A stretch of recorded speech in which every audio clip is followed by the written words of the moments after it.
ਸਤਿ ਸ੍ਰੀ ਅਕਾਲ ਜੀ। ਸਵਾਗਤ ਹੈ ਤੁਹਾਡਾ ਪੀਵੀ ਸਿੱਖਿਆ ਸੈਂਟਰ 'ਤੇ। ਅੱਜ ਅਸੀਂ ਪੰਜਾਬ ਜੀਕੇ ਵਿੱਚ ਪੰਜਾਬ ਹਿਸਟਰੀ ਦੇ ਟੌਪ 30 MCQs ਕਰਾਂਗੇ। ਇਹ ਕਲਾਸ ਤੁਹਾਡੇ ਲਈ ਬਹੁਤ ਮਹੱਤਵਪੂਰਨ ਹੋਣ ਵਾਲੀ ਹੈ ਜੇਕਰ ਤੁਸੀਂ ਪੰਜਾਬ ਦੇ ਕਿਸੇ ਵੀ ਐਗਜ਼ਾਮ ਦੀ ਤਿਆਰੀ ਕਰਦੇ ਹੋ, ਕਿਉਂਕਿ ਜੋ ਮੈਂ ਤੁਹਾਨੂੰ ਇਹ 30 ਪ੍ਰਸ਼ਨ ਕਰਾਵਾਂਗਾ ਇਹ ਉਹ ਪ੍ਰਸ਼ਨ ਹਨ ਜੋ ਵਾਰ-ਵਾਰ ਐਗਜ਼ਾਮ ਵਿੱਚ ਪੁੱਛੇ ਜਾਂਦੇ ਹਨ। ਅਤੇ ਜੋ ਅੱਜ ਮੈਂ 30 ਪ੍ਰਸ਼ਨ ਕਰਾਉਣ ਵਾਲਾ ਹਾਂ ਇਹ ਮਹਾਰਾਜਾ ਰਣਜੀਤ ਸਿੰਘ ਨਾਲ ਸੰਬੰਧਿਤ ਹਨ ਅਤੇ ਪਹਿਲੇ ਸਿੱਖ ਐਂਗਲੋ ਯੁੱਧ ਨਾਲ ਸੰਬੰਧਿਤ ਹਨ। ਤਾਂ ਤੁਸੀਂ ਇਹਨਾਂ ਪ੍ਰਸ਼ਨਾਂ ਨੂੰ ਧਿਆਨ ਨਾਲ ਦੇਖਣਾ ਹੈ ਜੀ, ਸੁਣਨਾ ਹੈ। ਤਾਂ ਕਲਾਸ ਸ਼ੁਰੂ ਕਰਦੇ ਹਾਂ ਆਪਾਂ। ਕਲਾਸ ਸ਼ੁਰੂ ਕਰਨ ਤੋਂ ਪਹਿਲਾਂ ਤੁਹਾਡੇ ਅੱਗੇ ਇੱਕ ਬੇਨਤੀ ਹੈ ਜੀ ਕਿ ਜੇਕਰ ਤੁਸੀਂ ਹੁਣ ਤੱਕ ਚੈਨਲ ਨੂੰ ਸਬਸਕ੍ਰਾਈਬ ਨਹੀਂ ਕੀਤਾ ਤਾਂ ਕਿਰਪਾ ਕਰਕੇ ਚੈਨਲ ਨੂੰ ਜ਼ਰੂਰ ਸਬਸਕ੍ਰਾਈਬ ਕਰਿਓ ਅਤੇ ਵੀਡੀਓ ਨੂੰ ਲਾਈਕ ਅਤੇ ਸ਼ੇਅਰ ਜ਼ਰੂਰ ਕਰਿਓ ਜੀ। ਤਾਂ ਸ਼ੁਰੂ ਕਰਦੇ ਹਾਂ ਆਪਾਂ ਅੱਜ ਦੀ ਕਲਾਸ। ਪ੍ਰਸ਼ਨ ਨੰਬਰ ਪਹਿਲਾ ਹੈ ਜੀ ਸਾਡੇ ਕੋਲ ਕਿ ਜਮਰੋਦ ਦੀ ਲੜਾਈ ਵਿੱਚ ਮਹਾਰਾਜਾ ਰਣਜੀਤ ਸਿੰਘ ਦਾ ਕਿਹੜਾ ਪ੍ਰਸਿੱਧ ਜਰਨੈਲ ਮਾਰਿਆ ਗਿਆ ਸੀ? ਤਾਂ ਇਸ ਦਾ ਸਹੀ ਆਨਸਰ ਹੋਵੇਗਾ ਆਪਸ਼ਨ ਨੰਬਰ 1 ਹਰੀ ਸਿੰਘ ਨਲੂਆ। ਹਰੀ ਸਿੰਘ ਨਲੂਆ ਜਮਰੋਦ ਦੀ ਲੜਾਈ ਵਿੱਚ ਸ਼ਹੀਦ ਹੋ ਗਿਆ ਸੀ। ਜਮਰੋਦ ਦੀ ਲੜਾਈ ਕਦੋਂ ਹੋਈ ਸੀ? ਤਾਂ 1837 ਈਸਵੀ ਵਿੱਚ ਜਮਰੋਦ ਦੀ ਲੜਾਈ ਹੋਈ ਸੀ। ਉਸ ਤੋਂ ਅਗਲਾ ਪ੍ਰਸ਼ਨ ਹੈ ਜੀ ਸਾਡੇ ਕੋਲ ਮਹਾਰਾਜਾ ਰਣਜੀਤ ਸਿੰਘ ਨੇ ਹੇਠ ਲਿਖੀ ਕਿਸ ਮਿਸਲ ਨਾਲ ਮਿੱਤਰਤਾ ਦੀ ਨੀਤੀ ਨਹੀਂ ਅਪਣਾਈ ਸੀ? ਇਸ ਦਾ ਸਹੀ ਆਨਸਰ ਹੋਵੇਗਾ ਆਪਸ਼ਨ ਨੰਬਰ 2 ਭੰਗੀ ਮਿਸਲ। ਭੰਗੀ ਮਿਸਲ ਨਾਲ ਮਹਾਰਾਜਾ ਰਣਜੀਤ ਸਿੰਘ ਨੇ ਮਿੱਤਰਤਾ ਦੀ ਨੀਤੀ ਨਹੀਂ ਅਪਣਾਈ ਸੀ। ਸਾਨੂੰ ਪਤਾ ਹੈ ਕਿ 1799 ਈਸਵੀ ਵਿੱਚ ਮਹਾਰਾਜਾ ਰਣਜੀਤ ਸਿੰਘ ਨੇ ਆਪਣੀ ਸਭ ਤੋਂ ਪਹਿਲੀ ਜਿੱਤ ਭੰਗੀ ਮਿਸਲ 'ਤੇ ਹੀ ਕੀਤੀ ਸੀ, ਜੋ ਕਿ ਲਾਹੌਰ ਦੀ ਜਿੱਤ ਸੀ। ਅਗਲਾ ਪ੍ਰਸ਼ਨ ਹੈ ਜੀ ਸਾਡੇ ਕੋਲ ਮਹਾਰਾਜਾ ਰਣਜੀਤ ਸਿੰਘ ਕਿਸ ਮਿਸਲ ਸਰਦਾਰ ਨੂੰ ਬਾਬਾ ਕਹਿ ਕੇ ਸੱਦਦਾ ਸੀ? ਤਾਂ ਇਸ ਦਾ ਸਹੀ ਆਨਸਰ ਹੋਊਗਾ ਆਪਸ਼ਨ ਨੰਬਰ 3 ਜੋਧ ਸਿੰਘ ਰਾਮਗੜੀਆ ਨੂੰ। ਜੋਧ ਸਿੰਘ ਰਾਮਗੜੀਆ ਨੂੰ ਮਹਾਰਾਜਾ ਬਾਬਾ ਕਹਿ ਕੇ ਸੱਦਦਾ ਸੀ। ਜੋਧ ਸਿੰਘ ਰਾਮਗੜੀਆ ਮਿਸਲ ਨਾਲ ਸੰਬੰਧਿਤ ਹੈ, ਇਹ ਵੀ ਸਾਨੂੰ ਪਤਾ ਹੋਣਾ ਚਾਹੀਦਾ ਹੈ। ਅਗਲਾ ਪ੍ਰਸ਼ਨ ਹੈ ਜੀ ਮਹਾਰਾਜਾ ਰਣਜੀਤ ਸਿੰਘ ਨੇ ਗੁਰਮਤਾ ਸੰਸਥਾ ਦਾ ਕਦੋਂ ਖਾਤਮਾ ਕਰ ਦਿੱਤਾ ਸੀ? ਤਾਂ ਇਸ ਦਾ ਸਹੀ ਆਨਸਰ ਹੋਊਗਾ ਆਪਸ਼ਨ ਨੰਬਰ 4 1805 ਈਸਵੀ ਵਿੱਚ ਮਹਾਰਾਜਾ ਰਣਜੀਤ ਸਿੰਘ ਨੇ ਗੁਰਮਤਾ ਸੰਸਥਾ ਦਾ ਖਾਤਮਾ ਕਰ ਦਿੱਤਾ ਸੀ। ਹੁਣ ਆਪਾਂ ਚੱਲਦੇ ਹਾਂ ਅਗਲੇ ਪ੍ਰਸ਼ਨ 'ਤੇ। ਅਗਲਾ ਪ੍ਰਸ਼ਨ ਹੈ ਜੀ ਸਾਡੇ ਕੋਲ ਮਹਾਰਾਜਾ ਰਣਜੀਤ ਸਿੰਘ ਦੀ ਮੌਤ ਕਦੋਂ ਹੋਈ ਸੀ? ਤਾਂ ਇਸ ਦਾ ਸਹੀ ਆਨਸਰ ਹੋਵੇਗਾ 1839 ਈਸਵੀ ਵਿੱਚ ਮਹਾਰਾਜਾ ਰਣਜੀਤ ਸਿੰਘ ਦੀ ਮੌਤ ਹੋਈ ਸੀ। ਹੁਣ ਆਪਾਂ ਚੱਲਦੇ ਹਾਂ ਅਗਲੇ ਪ੍ਰਸ਼ਨ 'ਤੇ। ਅਗਲਾ ਪ੍ਰਸ਼ਨ ਹੈ ਜੀ ਸਾਡੇ ਕੋਲ ਮਹਾਰਾਜਾ ਰਣਜੀਤ ਸਿੰਘ ਅਤੇ ਅੰਗਰੇਜ਼ਾਂ ਵਿਚਾਲੇ ਅੰਮ੍ਰਿਤਸਰ ਦੀ ਸੰਧੀ ਕਦੋਂ ਹੋਈ ਸੀ? ਤਾਂ ਇਸ ਦਾ ਸਹੀ ਆਨਸਰ ਹੋਵੇਗਾ ਆਪਸ਼ਨ ਨੰਬਰ 2 1809 ਈਸਵੀ ਵਿੱਚ ਹੋਈ ਸੀ। ਇਹ ਵੀ ਸਾਨੂੰ ਪਤਾ ਹੋਣਾ ਚਾਹੀਦਾ ਹੈ। ਠੀਕ ਹੈ ਜੀ, 1809 ਈਸਵੀ ਵਿੱਚ ਮਹਾਰਾਜਾ ਰਣਜੀਤ ਸਿੰਘ ਅਤੇ ਅੰਗਰੇਜ਼ਾਂ ਵਿਚਕਾਰ ਪਹਿਲੀ ਸੰਧੀ ਹੋਈ ਸੀ। ਅਗਲਾ ਪ੍ਰਸ਼ਨ ਹੈ ਜੀ ਸਾਡੇ ਕੋਲ 1809 ਈਸਵੀ ਵਿੱਚ ਅੰਮ੍ਰਿਤਸਰ ਦੀ ਸੰਧੀ ਅਨੁਸਾਰ ਕਿਹੜੀ ਨਦੀ ਰਣਜੀਤ ਸਿੰਘ ਅਤੇ ਅੰਗਰੇਜ਼ਾਂ ਦੇ ਰਾਜ ਵਿਚਾਲੇ ਹੱਦ ਬਣੀ ਹੋਈ ਸੀ? ਤਾਂ ਇਸ ਦਾ ਸਹੀ ਆਨਸਰ ਹੋਊਗਾ ਆਪਸ਼ਨ ਨੰਬਰ 2 ਸਤਲੁਜ ਨਦੀ। ਸਤਲੁਜ ਨਦੀ ਅੰਗਰੇਜ਼ਾਂ ਅਤੇ ਮਹਾਰਾਜਾ ਵਿਚਕਾਰ ਇੱਕ ਬਾਰਡਰ ਦਾ ਕੰਮ ਕਰਦੀ ਸੀ। ਅਗਲਾ ਪ੍ਰਸ਼ਨ ਹੈ ਸਾਡੇ ਕੋਲ ਮਹਾਰਾਜਾ ਰਣਜੀਤ ਸਿੰਘ ਅਤੇ ਲਾਰਡ ਵਿਲੀਅਮ ਬੈਂਟਿੰਗ ਵਿਚਕਾਰ ਮੁਲਾਕਾਤ ਕਦੋਂ ਹੋਈ ਸੀ? ਤਾਂ ਇਸ ਦਾ ਸਹੀ ਆਨਸਰ ਹੋਊਗਾ ਆਪਸ਼ਨ ਨੰਬਰ 4 1831 ਈਸਵੀ ਵਿੱਚ ਹੋਈ ਸੀ। ਠੀਕ ਹੈ ਜੀ, ਲਾਰਡ ਵਿਲੀਅਮ ਬੈਂਟਿੰਗ, ਇਹ ਵੀ ਸਾਨੂੰ ਪਤਾ ਹੋਣਾ ਚਾਹੀਦਾ ਹੈ। ਕਦੋਂ ਹੋਈ ਸੀ ਮੁਲਾਕਾਤ? ਤਾਂ 1831 ਈਸਵੀ ਵਿੱਚ ਹੋਈ ਸੀ। ਅਗਲਾ ਪ੍ਰਸ਼ਨ ਹੈ ਸਾਡੇ ਕੋਲ ਮਹਾਰਾਜਾ ਰਣਜੀਤ ਸਿੰਘ ਅਤੇ ਲਾਰਡ ਵਿਲੀਅਮ ਬੈਂਟਿੰਗ ਵਿਚਕਾਰ ਮੁਲਾਕਾਤ ਕਿੱਥੇ ਹੋਈ ਸੀ? ਤਾਂ ਇਹਦਾ ਸਹੀ ਆਨਸਰ ਹੋਊਗਾ ਆਪਸ਼ਨ ਨੰਬਰ 3 ਰੋਪੜ ਵਿਖੇ ਇਹ ਮੁਲਾਕਾਤ ਹੋਈ ਸੀ। ਕਦੋਂ ਹੋਈ ਸੀ? ਤਾਂ 1831 ਈਸਵੀ ਵਿੱਚ ਹੋਈ ਸੀ। ਅਗਲਾ ਪ੍ਰਸ਼ਨ ਹੈ ਜੀ ਸਾਡੇ ਕੋਲ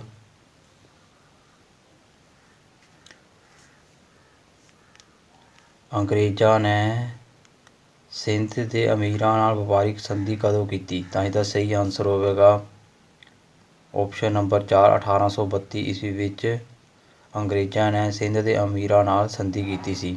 ਅਗਲਾ ਪ੍ਰਸ਼ਨ ਹੈ ਸਾਡੇ ਕੋਲ ਤ੍ਰਿਪੱਖੀ ਸੰਧੀ ਕਦੋਂ ਹੋਈ ਸੀ? ਤ੍ਰਿਪੱਖੀ ਸੰਧੀ, ਠੀਕ ਹੈ ਜੀ, ਤਾਂ ਇਹ 1838 ਈਸਵੀ ਵਿੱਚ ਹੋਈ ਸੀ। ਇਸ ਤੋਂ ਇਲਾਵਾ ਇੱਕ ਸਾਦੇ ਤੋਂ ਪੁੱਛਿਆ ਜਾਂਦਾ ਹੈ ਤਿੱਕੜੀ ਦਾ ਕਾਲ। ਤਿੱਕੜੀ ਦਾ ਕਾਲ ਇਹ ਕਦੋਂ ਤੋਂ ਕਦੋਂ ਤੱਕ ਦਾ ਮੰਨਿਆ ਜਾਂਦਾ ਹੈ? 1792 ਤੋਂ ਲੈ ਕੇ 1797 ਤੱਕ ਦਾ।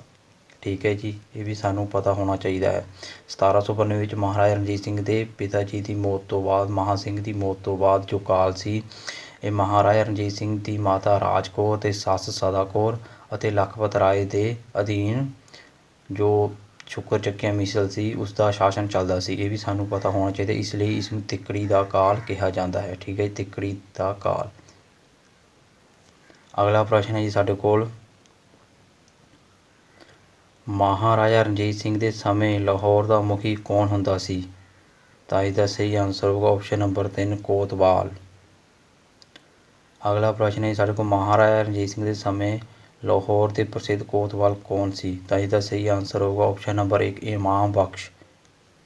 ਅਗਲਾ ਪ੍ਰਸ਼ਨ ਹੈ ਜੀ ਸਾਡੇ ਕੋਲ, ਮਹਾਰਾਜਾ ਰਣਜੀਤ ਸਿੰਘ ਦੇ ਸਮੇਂ ਪਿੰਡ ਨੂੰ ਕੀ ਕਹਿ ਕੇ ਬੁਲਾਉਂਦੇ ਸਨ? ਤਾਂ ਇਹਦਾ ਸਹੀ ਆਨਸਰ ਹੋਊਗਾ ਆਪਸ਼ਨ ਨੰਬਰ 4 ਮੋਜਾ ਕਹਿ ਕੇ ਬੁਲਾਉਂਦੇ ਸਨ। ਅਗਲਾ ਪ੍ਰਸ਼ਨ ਹੈ ਸਾਡੇ ਕੋਲ, ਮਹਾਰਾਜਾ ਰਣਜੀਤ ਸਿੰਘ ਦੇ ਸਮੇਂ ਰਾਜ ਦੀ ਆਮਦਨ ਦਾ ਮੁੱਖ ਸੋਮਾ ਕਿਹੜਾ ਸੀ? ਤਾਂ ਇਹਦਾ ਸਹੀ ਆਨਸਰ ਹੋਊਗਾ ਆਪਸ਼ਨ ਨੰਬਰ 1 ਭੂਮੀ ਦਾ ਲਗਾਨ ਮੁੱਖ ਸੋਮਾ ਸੀ। ਹੁਣ ਆਪਾਂ ਚੱਲਦੇ ਹਾਂ ਅਗਲੇ ਪ੍ਰਸ਼ਨ 'ਤੇ। ਅਗਲਾ ਪ੍ਰਸ਼ਨ ਹੈ ਜੀ ਸਾਡੇ ਕੋਲ, ਮਹਾਰਾਜਾ ਰਣਜੀਤ ਸਿੰਘ ਦੇ ਸਮੇਂ ਜਾਗੀਰਦਾਰਾਂ ਨੂੰ ਦਿੱਤੀਆਂ ਜਾਣ ਵਾਲੀਆਂ ਜਾਗੀਰਾਂ ਵਿੱਚੋਂ ਕਿਹੜੀ ਜਾਗੀਰ ਨੂੰ ਸਭ ਤੋਂ ਮਹੱਤਵਪੂਰਨ ਸਮਝਿਆ ਜਾਂਦਾ ਸੀ? ਤਾਂ ਇਹਦਾ ਸਹੀ ਆਨਸਰ ਹੋਵੇਗਾ ਆਪਸ਼ਨ ਨੰਬਰ 3 ਸੇਵਾ ਜਾਗੀਰਾਂ ਨੂੰ ਸਭ ਤੋਂ ਮਹੱਤਵਪੂਰਨ ਸਮਝਿਆ ਜਾਂਦਾ ਸੀ। ਹੁਣ ਆਪਾਂ ਵੱਧਦੇ ਹਾਂ ਅਗਲੇ ਪ੍ਰਸ਼ਨ ਵੱਲ। ਅਗਲਾ ਪ੍ਰਸ਼ਨ ਹੈ ਸਾਡੇ ਕੋਲ, ਇੱਕ ਮਨੁੱਖ ਦੇ ਰੂਪ ਵਿੱਚ ਮਹਾਰਾਜਾ ਰਣਜੀਤ ਸਿੰਘ ਦੀ ਕੀ ਵਿਸ਼ੇਸ਼ਤਾ ਸੀ?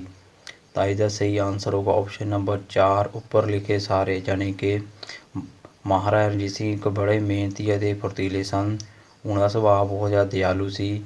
ਬੇਸ਼ੱਕ ਉਹ ਅਨਪੜ੍ਹ ਸਨ ਪਰ ਉਹ ਬਹੁਤ ਜ਼ਿਆਦਾ ਸਿਆਣੇ ਸੀ। ਇਹ ਤਿੰਨੋਂ ਹੀ ਜੋ ਪੁਆਇੰਟ ਹਨ ਇਹ ਮਹਾਰਾਜਾ ਰਣਜੀਤ ਸਿੰਘ ਨਾਲ ਸੰਬੰਧਿਤ ਹਨ, ਜੋ ਕਿ ਬਿਲਕੁਲ ਸਹੀ ਹਨ। ਹੁਣ ਆਪਾਂ ਚੱਲਦੇ ਅਗਲੇ ਪ੍ਰਸ਼ਨ 'ਤੇ। ਅਗਲਾ ਪ੍ਰਸ਼ਨ ਹੈ ਸਾਡੇ ਕੋਲ, ਮਹਾਰਾਜਾ ਰਣਜੀਤ ਸਿੰਘ ਨੂੰ ਕਿਸ ਘੋੜੇ ਨਾਲ ਵਿਸ਼ੇਸ਼ ਪਿਆਰ ਸੀ? ਤਾਂ ਇਹਦਾ ਸਹੀ ਆਨਸਰ ਹੋਵੇਗਾ ਆਪਸ਼ਨ ਨੰਬਰ 2 ਸੈਲੀ ਨਾਲ। ਸੈਲੀ ਨਾਲ ਮਹਾਰਾਜਾ ਰਣਜੀਤ ਸਿੰਘ ਨੂੰ ਵਿਸ਼ੇਸ਼ ਪਿਆਰ ਸੀ। ਅਗਲਾ ਪ੍ਰਸ਼ਨ ਹੈ ਸਾਡੇ ਕੋਲ, ਮਹਾਰਾਜਾ ਰਣਜੀਤ ਸਿੰਘ ਆਪਣੀ ਸਰਕਾਰ ਨੂੰ ਕੀ ਕਹਿ ਕੇ ਬੁਲਾਉਂਦੇ ਸਨ? ਤਾਂ ਇਸਦਾ ਸਹੀ ਆਨਸਰ ਹੋਵੇਗਾ ਆਪਸ਼ਨ ਨੰਬਰ 3 ਸਰਕਾਰ-ਏ ਖਾਲਸਾ ਕਹਿ ਕੇ ਬੁਲਾਉਂਦੇ ਸਨ। ਹੁਣ ਆਪਾਂ ਚੱਲਦੇ ਹਾਂ ਅਗਲੇ ਪ੍ਰਸ਼ਨ 'ਤੇ। ਮਹਾਰਾਜਾ ਰਣਜੀਤ ਸਿੰਘ ਦੇ ਸਮੇਂ ਸ਼ਾਹੀ ਮੋਹਰ 'ਤੇ ਕਿਹੜੇ ਸ਼ਬਦ ਉਕਰੇ ਹੋਏ ਸਨ, ਮਤਲਬ ਕਿਹੜੇ ਸ਼ਬਦ ਲਿਖੇ ਹੋਏ ਸਨ? ਤਾਂ ਇਸਦਾ ਸਹੀ ਆਨਸਰ ਹੋਵੇਗਾ ਆਪਸ਼ਨ ਨੰਬਰ 2 ਅਕਾਲ ਸਹਾਇ। ਅਗਲਾ ਪ੍ਰਸ਼ਨ ਹੈ ਸਾਡੇ ਕੋਲ, ਮਹਾਰਾਜਾ ਰਣਜੀਤ ਸਿੰਘ ਦੇ ਦਰਬਾਰ ਦਾ ਸਭ ਤੋਂ ਪ੍ਰਸਿੱਧ ਵਿਦਵਾਨ ਕਿਹੜਾ ਸੀ? ਤਾਂ ਇਹਦਾ ਸਹੀ ਆਨਸਰ ਹੈਗਾ ਸੋਹਣ ਲਾਲ ਸੂਰੀ ਮਹਾਰਾਜਾ ਰਣਜੀਤ ਸਿੰਘ ਦੇ ਦਰਬਾਰ ਦਾ ਸਭ ਤੋਂ ਪ੍ਰਸਿੱਧ ਵਿਦਵਾਨ ਸੀ। ਅਗਲਾ ਪ੍ਰਸ਼ਨ ਹੈ ਸਾਡੇ ਕੋਲ, ਪੰਜਾਬ ਦੇ ਕਿਹੜੇ ਸ਼ਾਸਕ ਨੂੰ ਸ਼ੇਰੇ ਪੰਜਾਬ ਕਹਿ ਕੇ ਬੁਲਾਇਆ ਜਾਂਦਾ ਹੈ? ਤਾਂ ਇਹਦਾ ਸਹੀ ਆਨਸਰ ਹੋਗਾ ਮਹਾਰਾਜਾ ਰਣਜੀਤ ਸਿੰਘ। ਠੀਕ ਹੈ ਜੀ। ਹੁਣ ਆਪਾਂ ਚੱਲਦੇ ਅਗਲੇ ਪ੍ਰਸ਼ਨ 'ਤੇ। ਅਗਲਾ ਪ੍ਰਸ਼ਨ ਹੈ ਸਾਡੇ ਕੋਲ, ਪਹਿਲਾ ਐਂਗਲੋ ਸਿੱਖ ਯੁੱਧ ਕਦੋਂ ਲੜਿਆ ਗਿਆ? ਤਾਂ ਇਸਦਾ ਸਹੀ ਆਨਸਰ ਹੋਵੇਗਾ ਆਪਸ਼ਨ ਨੰਬਰ 4 1845 ਅਤੇ 1846 ਈਸਵੀ ਦੇ ਵਿਚਕਾਰ ਪਹਿਲਾ ਐਂਗਲੋ ਸਿੱਖ ਯੁੱਧ ਲੜਿਆ ਗਿਆ। ਅਗਲਾ ਪ੍ਰਸ਼ਨ ਹੈ ਜੀ ਸਾਡੇ ਕੋਲ, ਪਹਿਲਾ ਐਂਗਲੋ ਸਿੱਖ ਯੁੱਧ ਸਮੇਂ ਭਾਰਤ ਦਾ ਗਵਰਨਰ ਜਨਰਲ ਕੌਣ ਸੀ? ਤਾਂ ਇਸਦਾ ਸਹੀ ਆਨਸਰ ਹੋਵੇਗਾ ਆਪਸ਼ਨ ਨੰਬਰ 2 ਲਾਰਡ ਹਾਰਡਿੰਗ। ਠੀਕ ਹੈ ਜੀ। ਦੂਜੇ ਸਮੇਂ ਕੌਣ ਸੀ? ਤਾਂ ਲਾਰਡ ਡਲਹੌਜੀ, ਵੀ ਸਾਨੂੰ ਪਤਾ ਹੋਣਾ ਚਾਹੀਦਾ ਹੈ। ਲਾਲ ਸਿੰਘ ਲਾਹੌਰ ਦਰਬਾਰ ਵਿੱਚ ਕਿਸ ਅਹੁਦੇ 'ਤੇ ਸੀ? ਤਾਂ ਇਹਦਾ ਸਹੀ ਆਨਸਰ ਹੋਗਾ ਆਪਸ਼ਨ ਨੰਬਰ 2 ਪ੍ਰਧਾਨ ਮੰਤਰੀ। ਸੋ ਲਾਲ ਸਿੰਘ ਯਾਦ ਰੱਖਣਾ ਹੈ, ਇੱਕ ਆਪਾਂ ਕਹਿ ਸਕਦੇ ਹਾਂ ਕਿ ਸਿੱਖ ਕੌਮ ਦਾ ਇੱਕ ਬਹੁਤ ਵੱਡਾ ਗਰਦਾਰ ਸੀ ਜਿਸ ਨੇ ਸਿੱਖਾਂ ਨਾਲ ਗਰਦਾਰੀ ਕੀਤੀ ਸੀ, ਜਿਸ ਕਾਰਨ ਸਿੱਖ ਪਹਿਲਾ ਐਂਗਲੋ ਸਿੱਖ ਯੁੱਧ ਹਾਰ ਗਏ ਸਨ। ਹੁਣ ਆਪਾਂ ਚੱਲਦੇ ਅਗਲੇ ਪ੍ਰਸ਼ਨ 'ਤੇ। ਅਗਲਾ ਪ੍ਰਸ਼ਨ ਹੈ ਜੀ ਸਾਡੇ ਕੋਲ, ਅੰਗਰੇਜ਼ਾਂ ਨੇ ਸਿੰਧ 'ਤੇ ਕਦੋਂ ਕਬਜ਼ਾ ਕਰ ਲਿਆ ਸੀ? ਤਾਂ ਇਹਦਾ ਸਹੀ ਆਨਸਰ ਹੋਵੇਗਾ ਆਪਸ਼ਨ ਨੰਬਰ 2 1843 ਈਸਵੀ ਵਿੱਚ ਅੰਗਰੇਜ਼ਾਂ ਨੇ ਸਿੰਧ 'ਤੇ ਕਬਜ਼ਾ ਕਰ ਲਿਆ ਸੀ।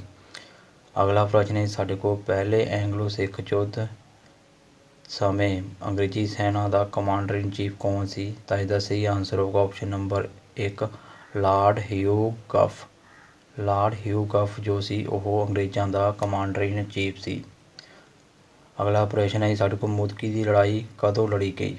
ਤਾਂ ਇਸਦਾ ਸਹੀ ਆਨਸਰ ਹੋਵੇਗਾ ਆਪਸ਼ਨ ਨੰਬਰ 3 18 ਦਸੰਬਰ 1845 ਨੂੰ ਮੁਦਕੀ ਦੀ ਲੜਾਈ ਲੜੀ ਗਈ, ਜੋ ਕਿ ਪਹਿਲੇ ਸਿੱਖ ਐਂਗਲੋ ਯੁੱਧ ਦੀ ਪਹਿਲੀ ਲੜਾਈ ਸੀ। ਇਹ ਵੀ ਸਾਨੂੰ ਯਾਦ ਹੋਣਾ ਚਾਹੀਦਾ ਹੈ। ਠੀਕ ਹੈ ਜੀ, ਪਹਿਲੀ ਲੜਾਈ ਕਿਹੜੀ ਸੀ? ਪਹਿਲੇ ਐਂਗਲੋ ਸਿੱਖ ਯੁੱਧ ਦੀ ਤਾਂ ਮੁਦਕੀ ਦੀ ਲੜਾਈ।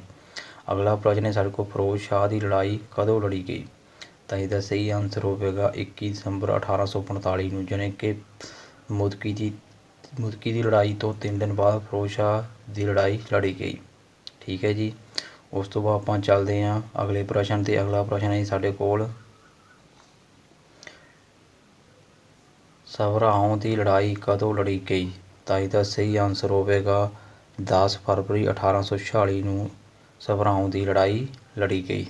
ਠੀਕ ਹੈ ਜੀ, ਹੁਣ ਆਪਾਂ ਵੱਧਦੇ ਹਾਂ ਅਗਲੇ ਪ੍ਰਸ਼ਨ ਵੱਲ। ਅੰਗਰੇਜ਼ਾਂ ਅਤੇ ਸਿੱਖਾਂ ਵਿਚਕਾਰ ਪਹਿਲਾ ਯੁੱਧ ਕਿਹੜੀ ਸੰਧੀ ਨਾਲ ਸਮਾਪਤ ਹੋਇਆ? ਤਾਂ ਇਹਦਾ ਸਹੀ ਆਨਸਰ ਹੋਵੇਗਾ ਆਪਸ਼ਨ ਨੰਬਰ 1, ਲਾਹੌਰ ਦੀ ਸੰਧੀ ਨਾਲ ਇਹ ਯੁੱਧ ਸਮਾਪਤ ਹੋਇਆ। ਠੀਕ ਹੈ ਜੀ, ਉਸ ਤੋਂ ਬਾਅਦ ਚੱਲਦੇ ਹਾਂ ਆਪਾਂ ਅਗਲੇ ਪ੍ਰਸ਼ਨ, ਲਾਹੌਰ ਦੀ ਸੰਧੀ ਕਦੋਂ ਹੋਈ ਸੀ? ਤਾਂ ਇਹਦਾ ਸਹੀ ਆਨਸਰ ਹੋਵੇਗਾ 9 ਮਾਰਚ 1846 ਨੂੰ ਲਾਹੌਰ ਦੀ ਸੰਧੀ ਹੋਈ ਸੀ। ਠੀਕ ਹੈ ਜੀ, ਅਗਲਾ ਪ੍ਰਸ਼ਨ ਹੈ ਸਾਡੇ ਕੋਲ, ਪਹਿਲਾ ਐਂਗਲੋ ਸਿੱਖ ਯੁੱਧ ਦੇ ਬਾਅਦ ਅੰਗਰੇਜ਼ਾਂ ਨੇ ਕਸ਼ਮੀਰ ਕਿਸ ਨੂੰ ਦੇ ਦਿੱਤਾ? ਤਾਂ ਇਹਦਾ ਸਹੀ ਆਨਸਰ ਹੋਵੇਗਾ ਆਪਸ਼ਨ ਨੰਬਰ 1, ਗੁਲਾਬ ਸਿੰਘ ਨੂੰ ਕਸ਼ਮੀਰ ਸੌਂਪ ਦਿੱਤਾ। ਠੀਕ ਹੈ ਜੀ, ਅਤੇ ਇੱਥੇ ਅੱਜ ਸਾਡੇ ਟੋਪ 30 MCQs ਜੋ ਮਹਾਰਾਜਾ ਰਣਜੀਤ ਸਿੰਘ ਅਤੇ ਪਹਿਲੇ ਐਂਗਲੋ ਸਿੱਖ ਯੁੱਧ ਨਾਲ ਸੰਬੰਧਿਤ ਹਨ ਉਹ ਪੂਰੇ ਹੋ ਗਏ ਹਨ।